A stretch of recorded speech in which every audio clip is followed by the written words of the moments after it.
Listen, family, we got to discuss that P-Diddy documentary. If you ain't seen it, go ahead and turn this off right now because it's about to be spoilers galore. This is your chance. If you have watched it, listen to me carefully.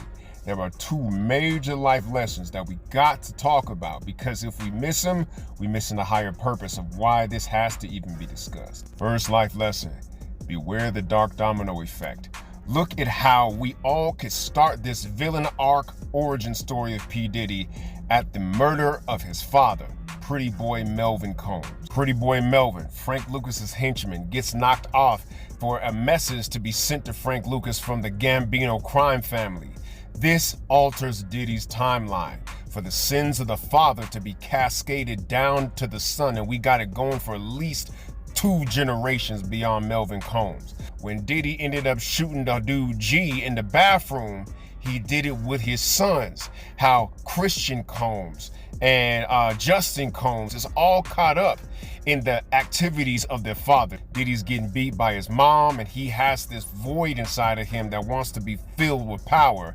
But the fact is that his connection to Zip, who was connected to the Crips, is also because of the connection that Zip had to Melvin Combs. So now look at the chain of events, right? Frank Lucas's gangsterism is connected to Melvin Combs, is connected to Zip, which is connected to them Los Angeles Crips, which is connected to the murder of Tupac Shakur. By the way here, I think there's a real possibility that the estate of Tupac Shakur about to sue Diddy for the death of Pac, and the fact that he said it out loud in front of 40 or something Crips in the room that I'm putting $1 million bounty on Pac and Suge's head. I know Keefe D upset about his voice being used to tie all these pieces together, but the fact is his trial coming up in 2026 changes all the variables now that this documentary has been released. All this stuff that we dealing with in 2025 and beyond came from the single act of killing Melvin Combs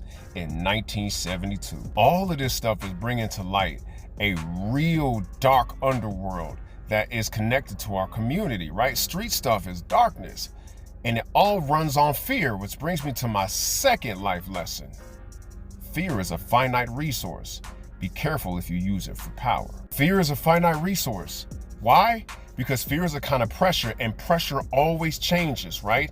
Think about who you might have been afraid of when you were like in elementary school. Are you afraid of them now? Think about how maybe in your 20s you were afraid of certain characters, but now these characters might be dead, they might be incarcerated, they might have changed themselves. The pressure always changes, and it's not just for street stuff, it's for power in general. The pressure changed when it came to Jeffrey Epstein, and people who were afraid, circumstances changed and they weren't afraid any longer, and because of that pressure change, things began to surface. I mean, the brother Kirk, who co-founded Bad Boy with Sean, his fear pressure changed. Cassie's fear pressure changed. The people who he was really hurting when it came to the music industry, even now, like Lil Rod, the fear pressure changed. Fear is compelling, but it always runs out. Let this be a lesson to you who's still running the streets, yo. Like, you gotta understand, you can set forth a domino in your 20s that you'll pay for in your 50s, and though it's 30 years later, you're still young enough at 50 for it to matter. Like, folks, we gotta understand that we're not indigenous to street life. Street life was given to us by proximity via the overseer class who were like recruited from the poorest parts of Ireland and the poorest parts of Britain.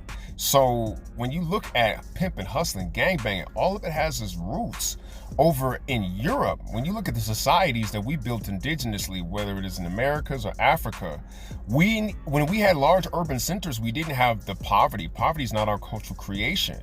So we didn't get none of this from ourselves. This is all an advent of colonization. It's time for us to redefine power, because the way that P. Diddy got power is the way that white men taught everybody else under their power to get power. And it's all a fool's game. We got to do better, because when you look at the dark domino effect, and when you look at the way that the fear pressure changes over time, playing the game like Diddy played it just ain't worth it. Share this message out if you agree. Holla back.